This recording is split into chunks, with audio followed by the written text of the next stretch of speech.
Hello and happy full moon.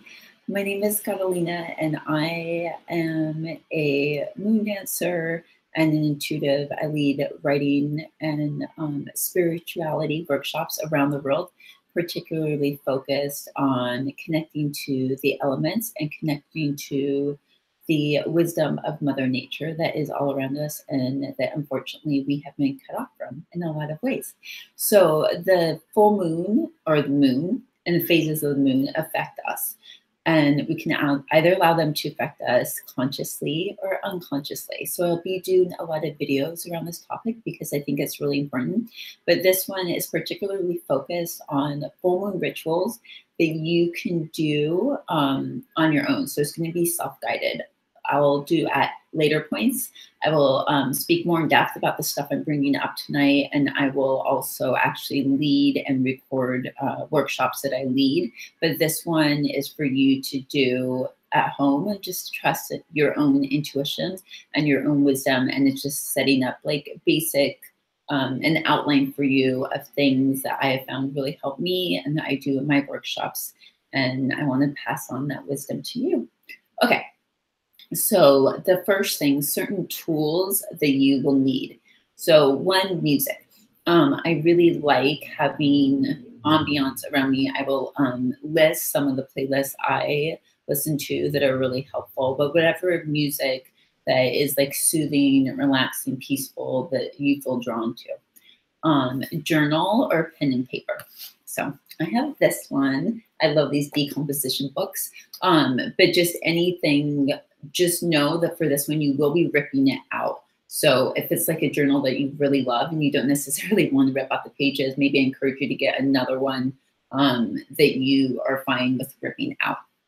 A bowl, glass or ceramic bowl, and aluminum foil. So that's for the end if you choose to do the burning. So if you choose to do the burning, I found this is the best way to do it. Grab a bowl and then put the aluminum foil. So cards or quotes or anything that you can use as a tool for guidance for the meditation. So I have this one, Earth Magic, but scripture, quotes, cards, whatever feels in alignment with you. Again, I'm doing this in a very general way for people to just really connect to your own intuition and your own wisdom, and I'm just offering you basics. So the next thing, incense or something to help you with space clearing. So this is smokeless or a smudge. There's different kinds. You can just spray it in the air for clearing the energy. Here we have palo santo, which is good for clearing space. Sage, which is good for clearing space, getting rid of negative energy, any like spirits that you feel might be negative around you. It's really helpful for that. I like cedar as well, and just clearing the space around you. And then next, crystals. So there's a few crystals that I really feel aligned with. Again, go with what call is drawn towards you, but if you need basic guidance. So one, I really like black obsidian. It's a really deep healing stone.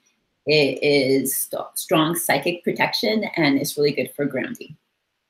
Another one, aquamarine, because the moon does pull the tides and it pulls water, and we are over 70% water.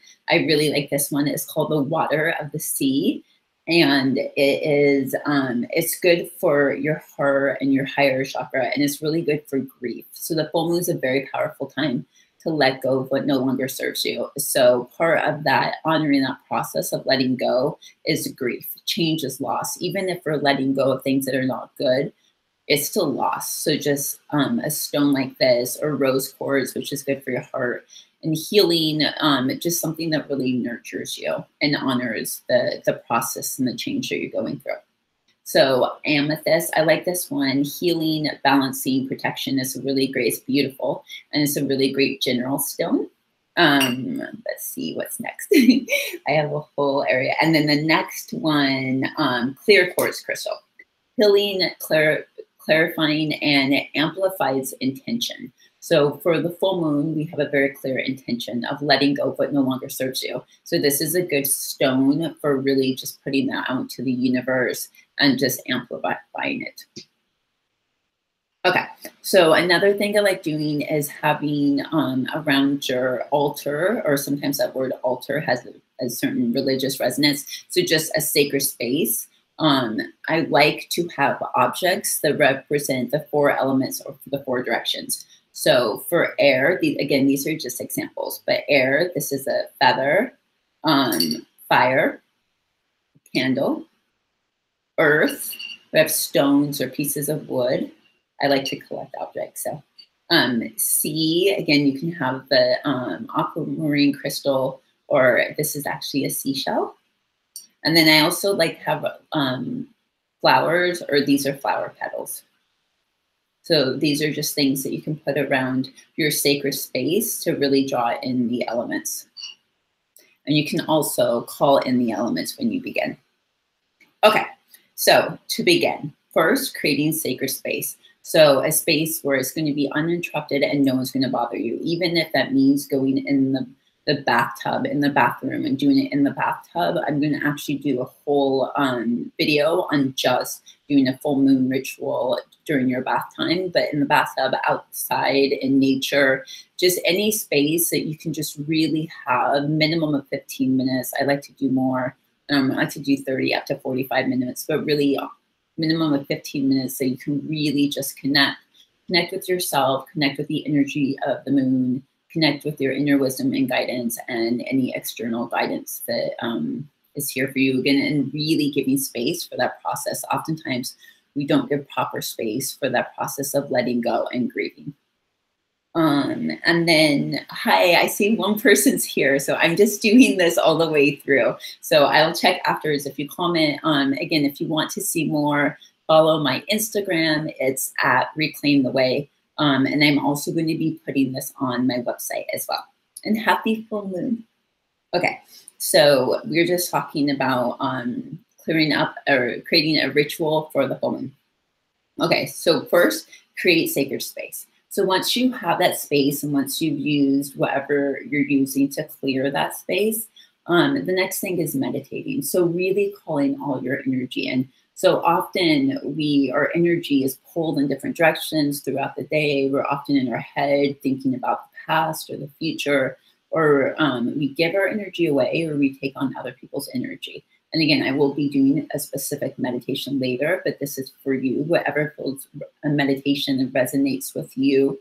And really just sitting and really just calling your energy in, connecting to the wisdom of Mother Nature, and calling in your guides, your angels, and God, anything that resonates with you, and your higher self and your higher wisdom. I believe we have so much wisdom intuitively within us that we've been taught not to trust, or we've been cut off from. So again, this is why I'm doing it general, for you to connect to your own wisdom. Okay, and then the next thing is using that once you meditate, taking either like your cards, again, these are earth magic cards, your cards, your scripture, your quote, whatever it is, allowing that to guide you and allowing that to guide the rest of the ritual. Then once you do that, you take in your journal, you write at the top, I, and then your full name, because it's like honoring your name is also honoring your ancestry, where you come from. That affects you, and that affects where you are, where you're at, your beliefs, your system. It affects you completely. So calling in your full name, your middle name, your both last names, and then I, full name, am now letting go of. And from this space, again, that's why I like to create this space first. Don't skip the steps. Like meditate, connect, and then from this space. So it's not from a head space. It's from a deeper connected wisdom space. You write down anything you're letting go of, anything that doesn't serve you, whether it's procrastination, whether it's fear, self-sabotage, whatever it is, just allow yourself to get out. This is for you. If you want to do it with other people, that's amazing. If you want to share it, it can be really powerful. But at the end of the day, this is for you and your time to really connect and really give yourself space to go there. To give it, what is it? What is it that you're ready to let go of? And write it all down. And then write it all down, however long it takes. And at the end, you sign your full name. And then, and again, this is for the full moon. There's a different ritual for the new moon. When you are done, you take the paper rip it up, okay? Because we're letting go. You're not dwelling on it. You're trusting that the universe will assist you. You rip it up. And then there are 4 ways to get rid of it. So because this is not aligned with any particular full moon, I'm going to go the general ways, and then I like to align it with the full moon at the time. So if the full moon is in an air sign, then you can give it to the wind. Just let it, throw it away or go outside and just let the wind take it. If it's earth sign, bury it or put it somehow in earth. If it's a water sign, you can flush it or take it out to the ocean or someplace where water can disperse of it. And if it's a fire sign, then burn. But as a general, burning is kind of my go-to, but I'm just giving you guidance for aligning with the actual full moon that is occurring at the time. So how I burn, so you can either get a bowl, or actually what I prefer is a pot. The reason I like a pot because it's higher. So if there's any wind or anything, you don't have to worry about the pieces coming up. So I take aluminum foil and I just line it. And then you take the burned pieces. You take a candle. I missed the candle part. Sorry, I'll go back to the candle part. But you take the candle. And you light the candle. You tear up the burn pieces. You light the first piece, so it's a little bit, you hold on to it for a little bit, and then you throw it in here. And then you do the next piece little by little. Make sure the pieces aren't too big, and then that way the fire keeps going, but it's not too big. It's just small little pieces. If the chunks are too big, then it just can get more dangerous because the fire is bigger. So ideally outside, if you're going to do it indoors, just be mindful of the smoke detector and try to do it by a window. So again, burning is my go-to, but I'm just offering the different ways to get rid of it. Okay, so then next, I didn't leave it. So the candle is actually last, but you can do this. I actually changed the order. So you should do the burning or getting rid of last before you do that, and to close out the ceremony. The reason we are letting go is we're letting go to create space for what we really want to bring in. We're letting go to create space for what our heart and our soul most desires, and realign ourselves on that path. So what I like to do is I like getting a Reiki charge candle, or a candle with a specific intention. This one is for abundance. And again, I will put on my blog, I will put all the stuff in detail, but you can get any candle. You can infuse and you can charge it yourself, like putting Reiki, putting intention into it. But if you're new to this, getting one that is already aligned for that purpose is just helpful and easier. So what I do, I take off the piece of paper, and then I take a pen and I write into this what I'm calling in. So if it's love, abundance, whatever it is, I scratch it in. And there's something so powerful. As a writer, I always have a writing element to my workshops, because I think it's an opportunity for your inner wisdom to come out. And then when you put it into the candle, there's something so gratifying of just really marking it in. And then just make sure you have something underneath that the shavings go into, because it can be a little bit messy. So have a box or a wastebasket or something where the shavings go into. But just writing in very clearly all the things you want, all the things you're bringing in, all the things you're making space for, right? A closed hand can't receive. If your life is so full of habits or things that don't serve you, you won't really have energy or time or space for the things that do. So the whole reason we're letting go is so we can bring in more aligned with our soul's purpose. So you just write from a heart and soul space all the things that you're calling in. And then once you do that, then at the very end, if you do choose to burn, I like to burn what I'm letting go of with the light of what I'm bringing in. So again, you have the piece of paper, you rip it up, and little piece by little piece, you allow this light of what you're bringing in to get rid of what no longer serves you. Okay, so again, I will go more in depth in other videos. I just felt really inclined to get this up. For the full moon energy, you can look up, you can always see when the full moon and what signs it is in. And then this energy, you can do this ritual, like 24 hours before, to up to even 72 hours after. I like to do it within 24 or 48 hours.